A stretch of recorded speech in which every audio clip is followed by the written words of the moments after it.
If you've been following the railroading scene in New England over the past 4 or 5 years, you're likely well aware of the significant changes taking place on the former Pan Am railways, now under the ownership of CSX Transportation. There's no question that CSX has made substantial investments in its newly acquired network, upgrading track, facilities, and infrastructure to enhance the efficiency of freight operations across the former Pan Am system.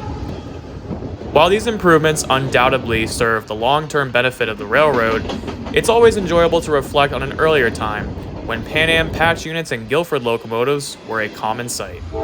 Recently, while I was going through some old photos, I came across footage that I had captured nearly 5 years ago of Pan Am Railways that I had never gotten around to uploading on the channel. And with so much change happening nowadays, it seemed like the perfect time to take a look back of how things once were. The date is November 28th, 2020.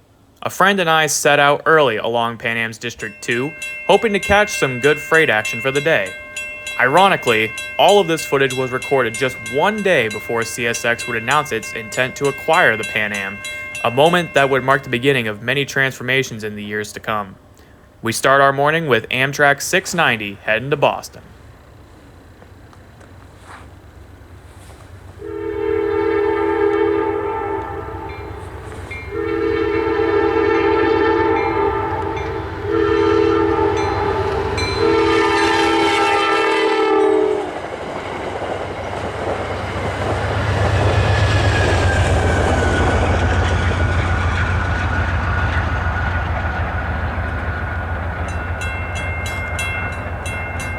After 690 cleared, we decided to make our way over to Rigby Yard to see what action would await us for the day. As soon as we pulled in, we caught WAPO's power coming in from their overnight trip, heading into the yard.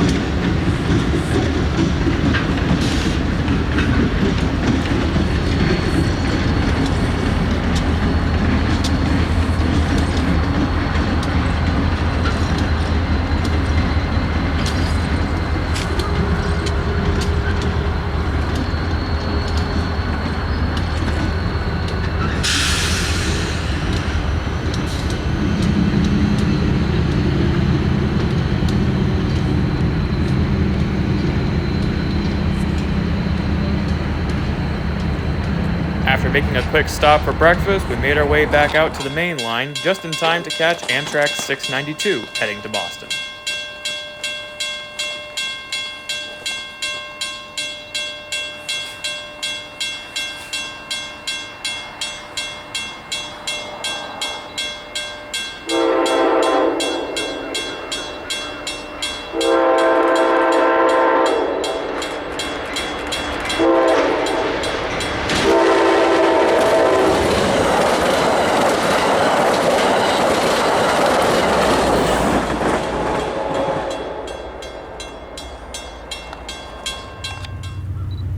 After the Amtrak passed, we sat for about an hour and a half listening to the scanner when we finally started to pick up bits and pieces of a freight train getting ready to depart Rigby Yard. Sure enough, this was Manifest Freight POAY, Portland, Maine to Ayer, Massachusetts. Here they are seen passing through the Scarborough Marsh as they make their way out of town.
Just minutes after capturing POAY, we had received a report on Facebook that Pan Am train PORU had departed while we were waiting out POAY.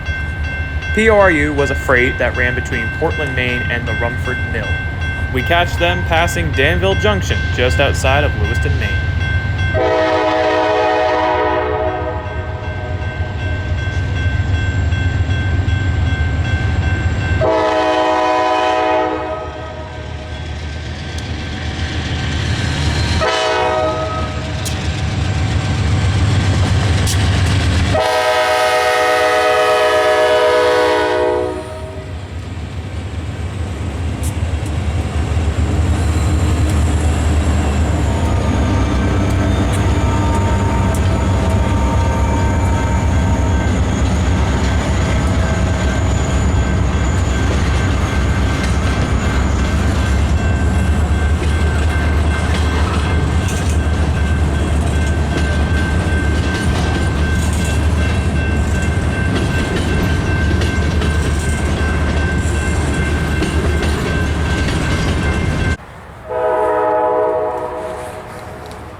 Shortly afterward, we jumped up to downtown Auburn to get them passing the old milepost 162 just off of Elm Street.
As PORU continued its way towards Rumford, we decided this would be a good time to catch some lunch.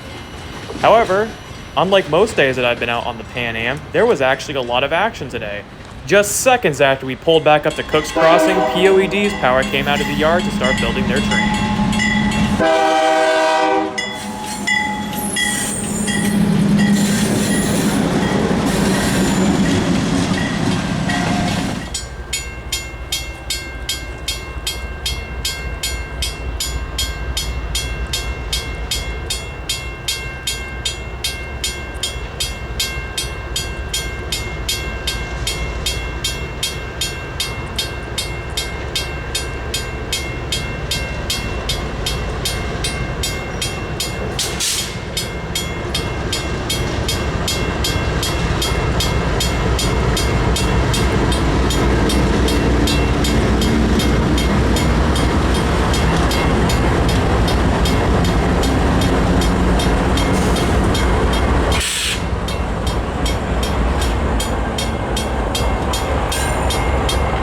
As POED headed back into Rigby Yard to build their train, we assumed it wouldn't be too long before they would depart.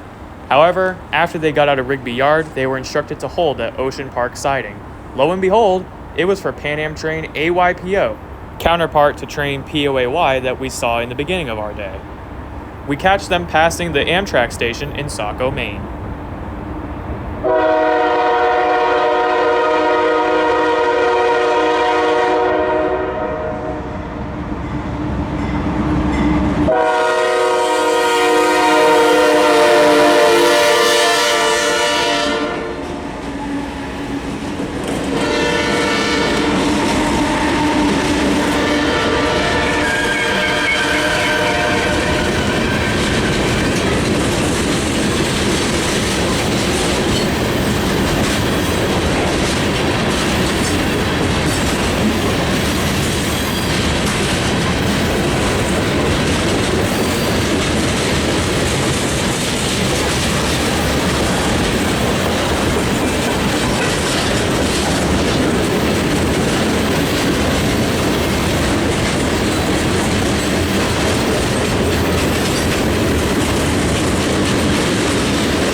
After about 10 minutes of waiting around, the dispatcher turned POED loose at Ocean Park, which was just up the tracks.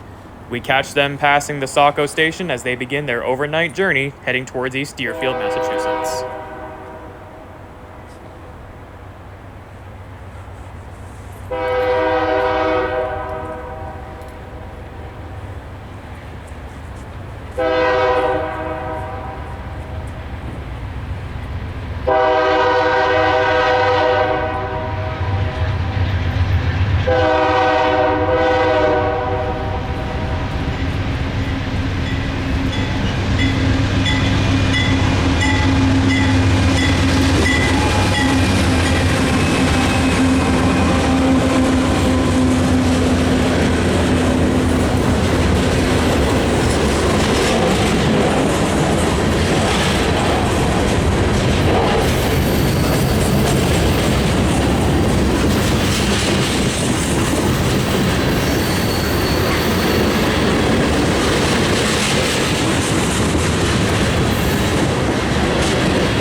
I hope you've enjoyed this footage of the way it was on the old Pan Am Railway system. And while CSX has made a ton of changes already, I still look forward to see what they do in this region. Until now and the next time, this is High Green Rail Videos signing off.